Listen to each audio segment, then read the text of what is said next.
Hi guys, in today's video I'm going to be showing you how to do this hot pink trendy summer nails. Let's go.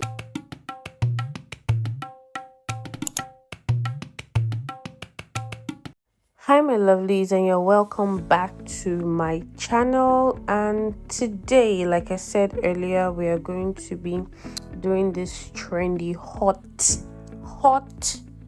summer pink nail with a little bit of gold and nude. But anyways, you guys are going to see what it looks like in the end, and I'm really excited about this. So I already applied base coat on my nails. I buffed the nail and applied base coat on it. So what you see me doing now is just applying my colors. I'm going to be putting the pink on the thumb and the pinky, and then the nude on the rest of the fingers. That's what I'm going to be doing. But how have you all been? How have you been? Like, you guys, how are you coping in this day and time? That's a valid question to ask anybody when you see them. Like, how are you doing? And nobody should just be giving answers of, oh, I'm fine, I'm okay. Like, we want to know the truth about how you're doing so that we can know how we help you. Do you get? Anyways, back to the video. I'm applying the same color on the other hand, and you'd see in between I'm switching the hand and I'm just curing it in the lamp for 60 seconds. My polishes cure for 60 seconds. They don't take more than 60 seconds to cure. This is the second coat of the pink I'm using. You can see that the pink is more on the sheer side. Even the nude color I mixed it with base coat, a coral color I had, and I think the same pink color also. Yeah, those were the colors that I mixed. I can't remember if I added a bit of brown to it, but it's more base coat than any of those other colors, and that's why it's giving that sheer look. You can still see the green tab showing from underneath it. So your goal is to apply your polishes lightweight so that you can apply more. Do you get? And the more you build on your polish, the thicker your nails get. What I'm just saying is, for press-ons, you want to play with the strength of the press-ons. You want them to be strong enough so that they can be durable, right? So for you to do that, you need to learn how to layer your colors properly. So the first layer was your base coat, second layer the color you want, third layer the color again, fourth layer, if you can go with a fourth layer, the color again. Do you understand? So it just depends on what you're going for, the amount of strength you need your nails to be at, and all of that. So this is what the nails look like at 2 coats, and I'm just going to do one more coat to make it 3 coats, and you will see how much more bright the pink is giving more than it was when it was just 2 coats. And that's what we want to try to achieve. And you'd realize that it is not thick because I'm applying it lightly, and you would see it with the brown ones. You can see that you can still see the tabs through a little bit. It's not as obvious as it was before, but you can still see it a bit more. So that's what you want to try to achieve.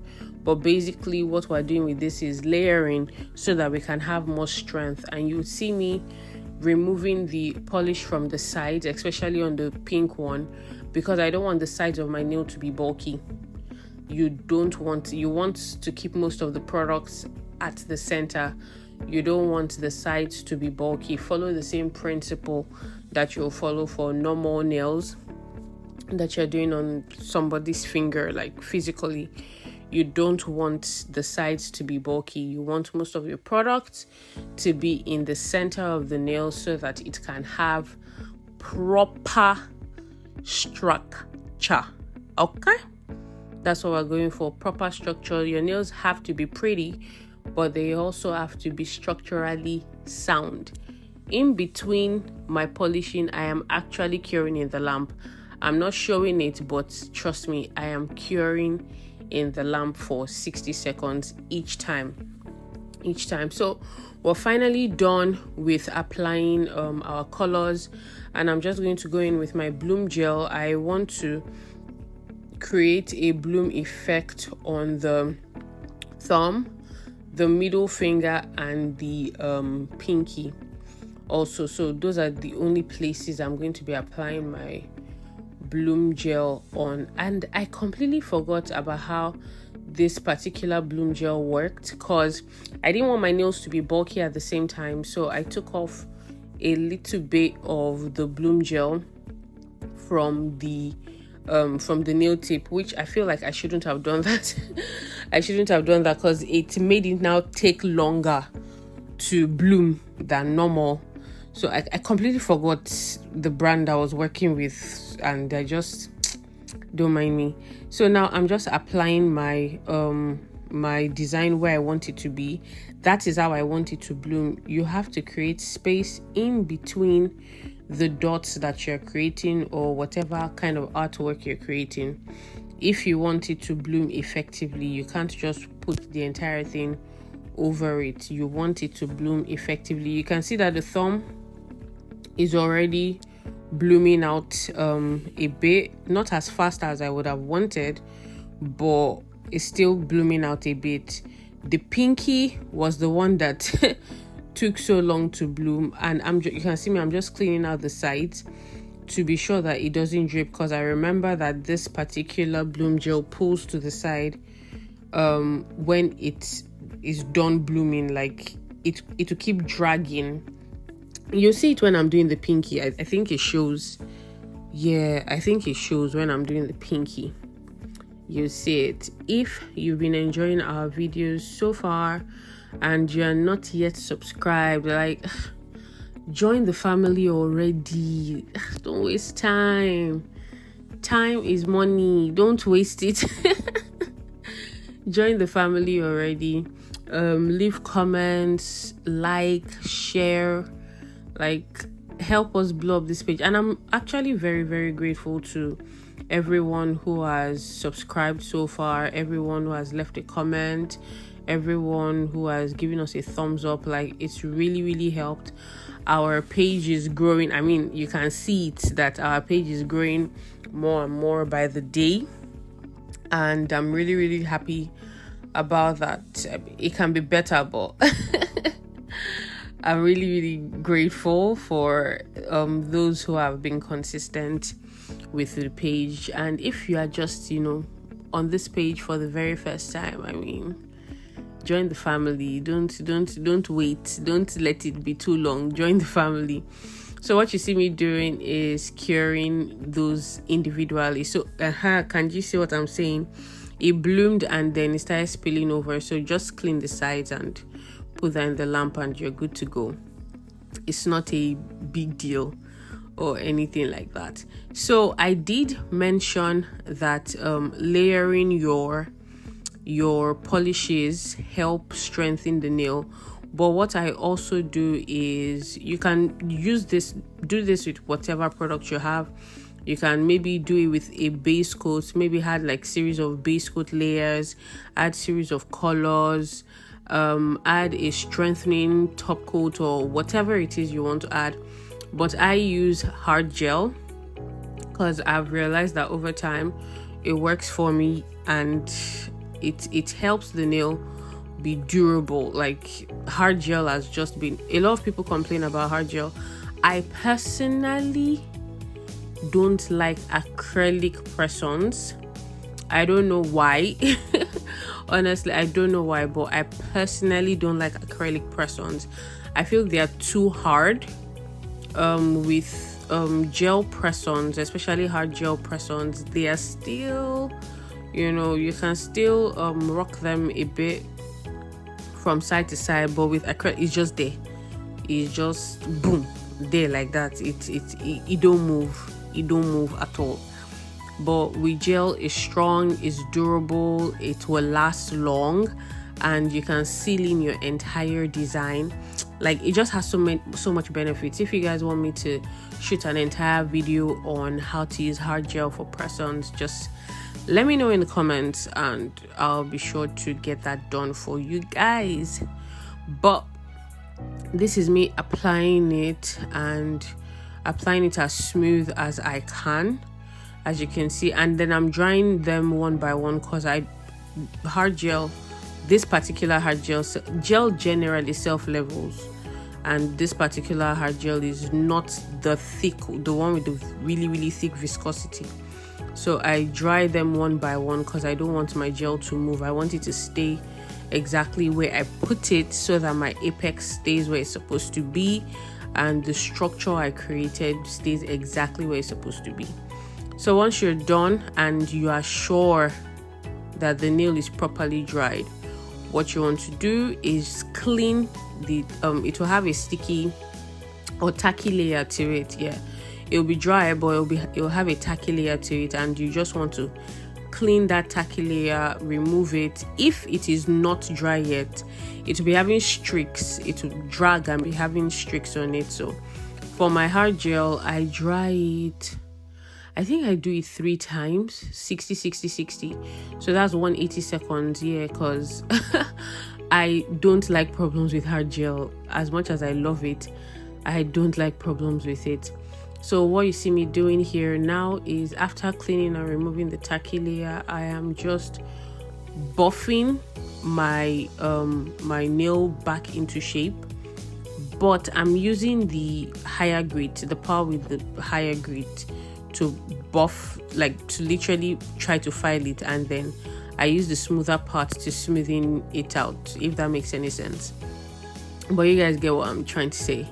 So use the hard part to do what a file would usually do, but because I don't need that much strength from a file, I'm just using the buff, and then you use the smoother part to smoothing out whatever streaks that you have created. This just gives the nail more what's the word now, a more flawless finish. To be honest, it gives it a more flawless finish. It looks crispier. That's the English I was trying to do. English can be overwhelming sometimes. It looks crispier and it looks much nicer. Do you understand? And the beautiful thing is, whatever design you encapsulated under that hard gel, it is not going to move anywhere, you guys. Like, all that design is not going to go anywhere. I mean, look at how I'm literally buffing and shaping and all of that, and my designs still stay intact. I love it. I love hard gel. I love it. So once I'm done, I'm going to just dust that off. And to be honest, at this point, I was tempted to leave it matte because it looked so cute. I mean, you guys, I don't know. I'm feeling like, should I have left it matte? What do you guys think? Should I have left it matte, or I should have added a bit of, I don't know. Just let me know what you think. So for the pointer finger, I'm just going to go in with my hard gel again and create that circle, like hollow. Is it hollow? Create a circle basically with it, and I'm going to be putting gold chrome over this. So you guys, I'm going to leave every single mistake I made in this video for you guys to see that honestly we don't always get it 100%, but it's all in how you are able to rectify the issue. I feel like most nail techs beat themselves up about being perfect, like, oh my god, the design has to be perfect, it has to be this, it has to be that. But before you reach that point where you're like extremely perfect, you will make mistakes, and those mistakes are the things that you would actually learn from.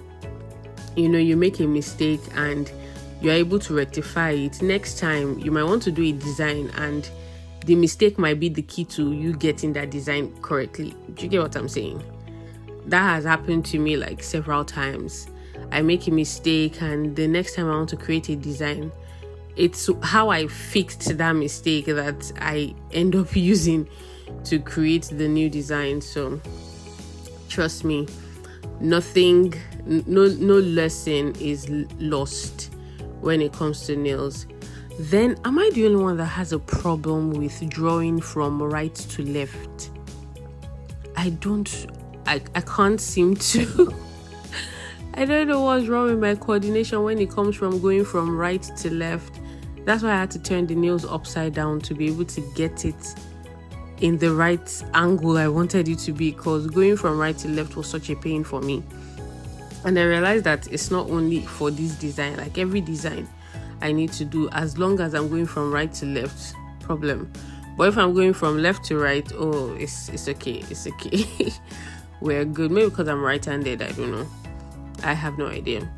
But anyways, in between this bloomed out flower, we're just going to be putting on carvias, some gold carvias, just to give it that pizzazz, if you know what I'm saying. I have 3 different sizes: the small one, the medium one, and the big one.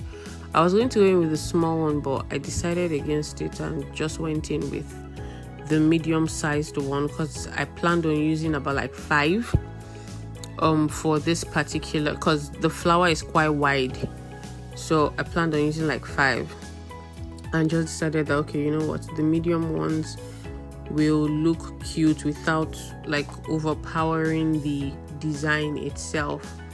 And that's what you see me repeating in this on the other hand. Also, I wasn't sure what I wanted to do, or like what if I wanted to add something else to the thumb and the pinky at this point, but I decided that, you know what, let's just add carvia beads to them also, and that's what I did. Although I added different sizes to the different nails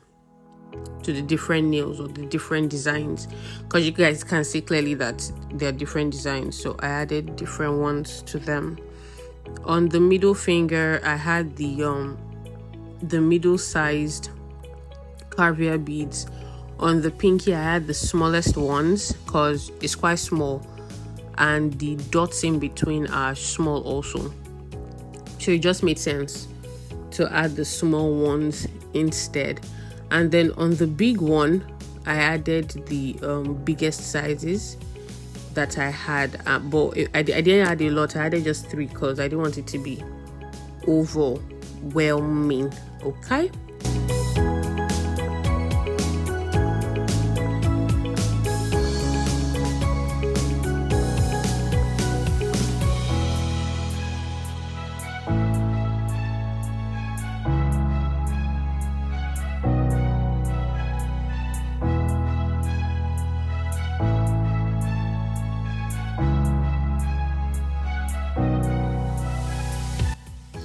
I'm finally done with adding my caviar beads. Now it's time to add the gold, and they took the light.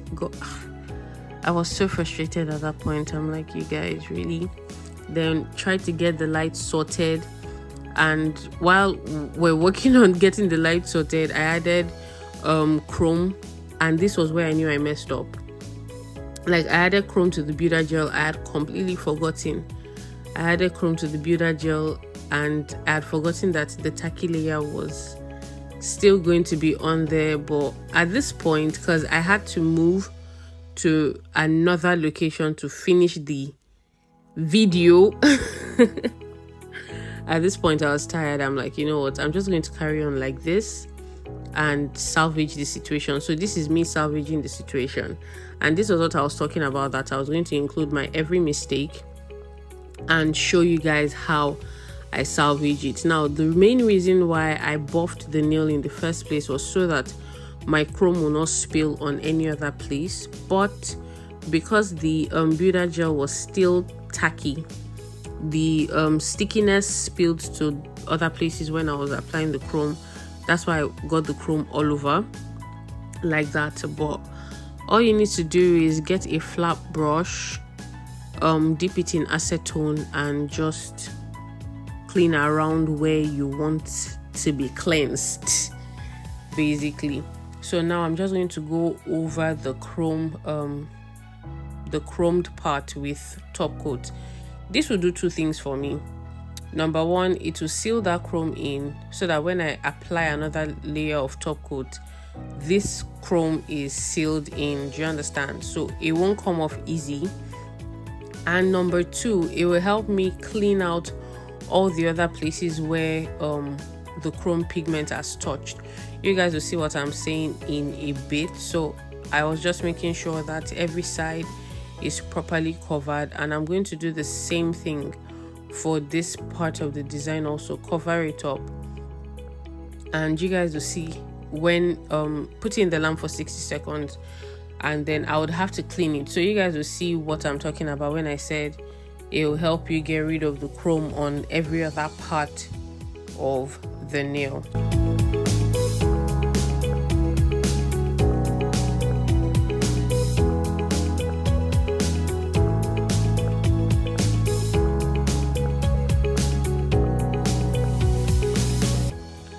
So now I'm just going to clean up the excess chrome from around the nail, and you guys can see what I'm saying. It looks better than it was before because there's no chrome on all the other areas. It's just where I wanted the chrome to be that I have the chrome. So I'm pretty satisfied with that, and I'm just going in and repeating the exact same steps on the other nails for you guys to see.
Now that I'm done sealing in all my chromed nails, I'm just going to go in with a top coat and top coat the entire thing to seal in the design.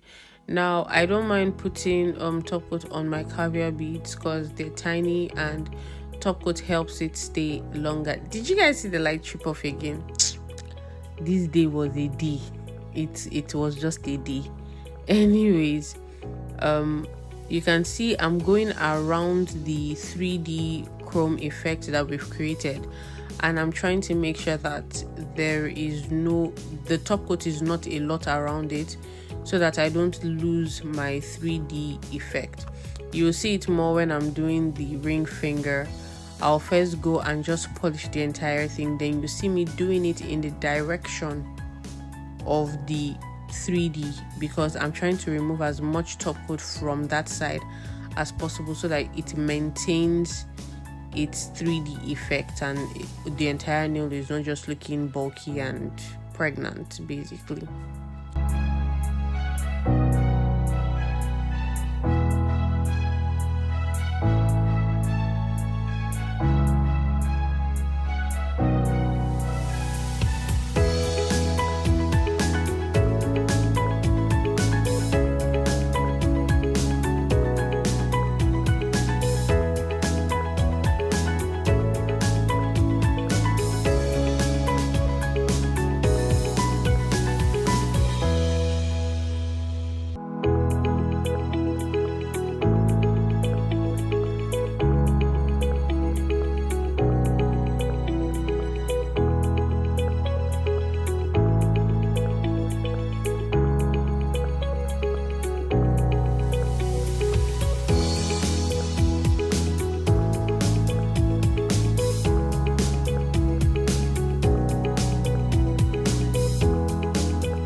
So once we're done applying top coat on the entire nail, we're just going to pop that in the lamp for another 180 seconds. Now for my final coat, I always do 180 seconds because I don't want to hear story. I don't want to hear it didn't dry, it didn't something, it chipped. Let's check out the reviews, you guys. Look at that. Look at how amazeballs that looks. It just looks so stunning. So we've come to the end of the video. If you are not yet subscribed, hit that subscribe button. If you haven't given us a thumbs up yet, you know what to do. If you want to see something in the next video, just leave it in the comments, or you want to say something about this video, suggestions, whatever it is, leave it in the comments, and I'll see you guys in the next video. Bye bye.